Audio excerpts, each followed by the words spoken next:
Hello friends, welcome back to my channel moms kitchen with Ruby.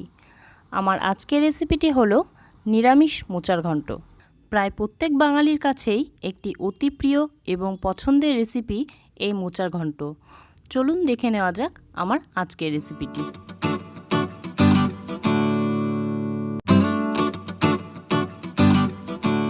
নিরামিষ মোচার ঘন্ট বানানোর জন্য এখানে আমি একটি মোচা নিয়ে নিয়েছি। মোচা ছাড়ানোর আগে আমি হাতে সামান্য একটু সর্ষের তেল মেখে নিচ্ছি, এতে করে মোচার কষটা একটু হলেও হাতে কম লাগবে।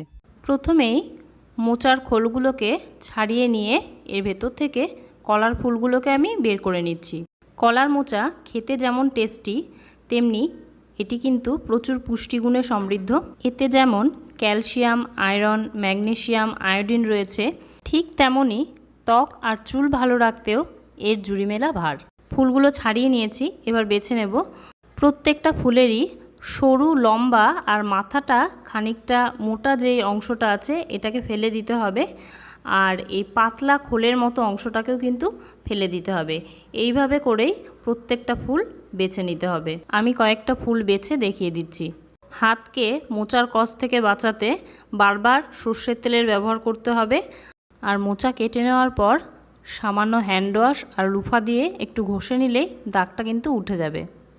এবারে মোচার মাঝের অংশে যেই ফুলগুলো রয়েছে সেগুলো কিন্তু মাথাগুলো এভাবে একটু করে ছিঁড়ে নিলেই এই মোটা অংশটা বেরিয়ে আসবে। এটা আর আগের মতো করে বাছার দরকার নেই। এইভাবে করে হালকা চাপ দিয়ে একটু ছিঁড়ে নিলেই মধ্যেকার ওই মোটা শীষটা কিন্তু বেরিয়ে আসবে। আর একদম ভেতরের অংশে খোল থেকে ফুলগুলোকে শুধু এভাবে করে ছাড়িয়ে নিলেই হবে। এটা কিন্তু আর আলাদা করে বাছার কোনো প্রয়োজন নেই।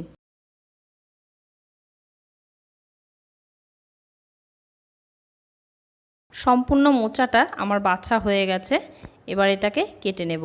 তার আগে একটা বাটির মধ্যে আমি কিছুটা জল নিয়ে নিয়েছি, এতে দিয়ে দিচ্ছি 1 চা চামচ হলুদ গুঁড়ো। হলুদটা দেওয়ার জন্য মোচার কষটা কেটে যাবে। এবার এটাকে একটা বটির সাহায্যে যতটা সম্ভব ঝিরিঝিরি করে আমি কুচিয়ে নিচ্ছি, ঠিক যেমন করে শাক কোচানো হয়। মোচা ছাড়ানোর কাজটা যেহেতু একটু সময় সাপেক্ষ, তাই আমি চেষ্টা করি যেদিন মোচা রান্না করব ঠিক তার আগের দিন মোচাটা কেটে রাখতে। আজকেও তাই করেছি। দেখুন আমার মোচাটা কাটা হয়ে গেছে। এবার একটা চামচের সাহায্যে হলুদ জলের সাথে খুব ভালো করে মিশিয়ে নিয়ে ঢাকা চাপা দিয়ে রেখে দেব সারা রাত। প্রায় 12 ঘন্টা ভিজিয়ে রাখার পর আমি ঢাকাটা খুলে নিচ্ছি।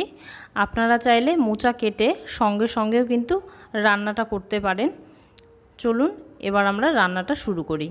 মোচাটা সিদ্ধ করে নেওয়ার জন্য এখানে একটা ডেচকি বাটিতে আমি কিছুটা জল বসিয়ে এর মধ্যে লবণ আর হলুদ দিয়ে দিলাম, আর এরপর এতে মোচাটাকে দিয়ে দিলাম। একটা চামচের সাহায্যে সব কিছুকে খুব ভালো করে আমি মিশিয়ে দিচ্ছি। এরপর এই 7 থেকে 8 মিনিট মতো মিডিয়াম ফ্লেমে ঢাকা চাপা দিয়ে আমি সিদ্ধ হতে দেব। ততক্ষণ চলুন দেখে নিই রান্নাটা করতে আর কি লাগছে। এখানে আমি দুটো ছোট সাইজের আলু টুকরো করে কেটে নিয়েছি, আর নিয়েছি একটা মিডিয়াম সাইজের টমেটো কুচি। এদিকে অন্য একটা বাটিতে দিচ্ছে 1 টেবিল চামচ আদা কাঁচা লঙ্কা বাটা, 1 চা চামচ জিরে গুঁড়ো, 1 চা চামচ ধনে গুঁড়ো, 1 চা চামচ কাশ্মীরি রেড চিলি পাউডার, আর 1 চা চামচ হলুদ গুঁড়ো। দিচ্ছি সামান্য জল। এবার সব কিছুকে একসাথে মিশিয়ে এর একটা পেস্ট তৈরি করে নেব। নিয়েছি 1 টেবিল চামচ চালের গুঁড়ো। এদিকে প্রায় 7-8 মিনিট হয়ে গেছে। আমি ডেকচির ঢাকনাটা খুলে নিচ্ছি, আর মোচাটাও মনে হচ্ছে খুব সুন্দর সিদ্ধ হয়ে গেছে। দেখুন মোচাটা সিদ্ধ হয়ে গেছে। এবার একটা স্ট্রেনারের মধ্যে আমি মোচাটাকে ঢেলে নিচ্ছি জলটা ছড়িয়ে নেওয়ার জন্য।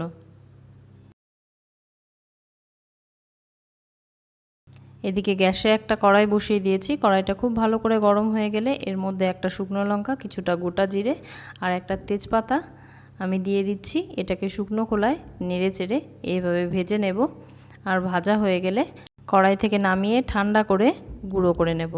এবার কড়াইয়ে দিয়ে দিচ্ছি পরিমাণ মতো সর্ষের তেল। প্রথমেই দিয়ে দিচ্ছি আলুটাকে আমি হালকা লাল করে ভেজে নেব। আপনারা চাইলে আলুর জায়গায় সিদ্ধ ছোলাও ব্যবহার করতে পারেন।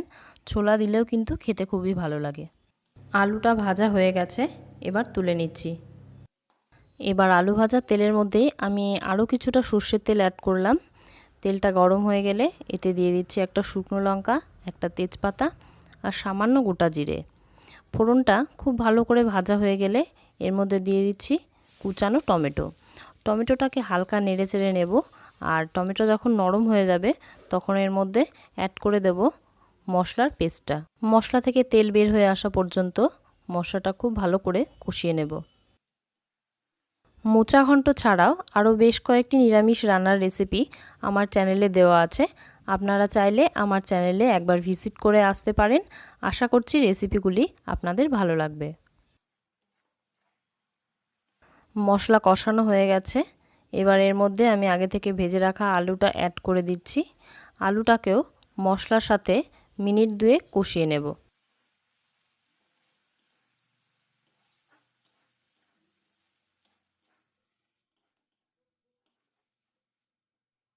2 মিনিট পর মোচাটা এতে অ্যাড করে দিচ্ছি আর হালকা হাতে কয়েকবার নেড়ে চেড়ে এতে স্বাদমতো লবণ দিয়ে দিচ্ছি।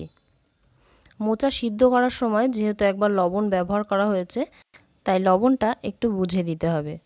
এবার সব উপকরণগুলোকে খুব ভালো করে মিশিয়ে নিয়ে গ্যাসের ফ্লেমটাকে মিডিয়ামে করে দিয়ে এটাকে কিছুক্ষণ রান্না করে নেব, যতক্ষণ না এর থেকে জলটা শুকিয়ে যাচ্ছে। আলাদা করে আর জল অ্যাড করার দরকার নেই, কেননা মোচা সিদ্ধ করার পর এতে যে হালকা জলটা থাকে এতেই আলুটা সিদ্ধ হয়ে যাবে। আর জলটা শুকিয়ে গেলে এটাকে আরও শুকনো শুকনো করে রান্না করে নিতে হবে। আমার এই রেসিপিগুলি ভালো লাগলে অবশ্যই একবার লাইক বাটনে ক্লিক করবেন। আর আপনি আমার চ্যানেলের নতুন বন্ধু হয়ে থাকলে আমার চ্যানেলটি সাবস্ক্রাইব করার অনুরোধ রইল। পাশে থাকা বেল আইকনটা প্রেস করতে ভুলবেন না, এতে করে যখনই আমি আমার চ্যানেলে নতুন কোনো ভিডিও আপলোড করব সেটা সবার আগে আপনার কাছে পৌঁছে যাবে। আমি 6 মিনিট মতো সব কিছু কষিয়ে নিয়েছি আর আলুটাও সিদ্ধ হয়ে গেছে, রান্নাটা হয়েও এসেছে। এবারেতে দিয়ে দিচ্ছি ভাজা মশলা আর চালের গুঁড়িটাকে সামান্য জল দিয়ে গুলে নিয়ে এর মধ্যে দিয়ে দিচ্ছি। এবার সমস্ত উপকরণকে আমি খুব ভালো করে মিশিয়ে নেব। এরপর উপর দিয়ে সামান্য ঘি আর গরম মশলা ছড়িয়ে নিলেই তৈরি হয়ে যাবে আমাদের আজকের রেসিপি নিরামিষ মোচার ঘন্ট। আজকের এই রেসিপিটি আপনাদের কেমন লাগলো আমায় কমেন্টে জানাতে ভুলবেন না। আর যদি ভালো লেগে থাকে তাহলে অবশ্যই একদিন বাড়িতে ট্রাই করুন। আশা করছি আপনাদের ভালো লাগবে। আজ এই পর্যন্তই। আমি আবার হাজির হয়ে যাব নতুন কোনো রেসিপি নিয়ে। ততক্ষণ ভালো থাকুন, সুস্থ থাকুন আর নতুন নতুন রান্না শিখতে থাকুন।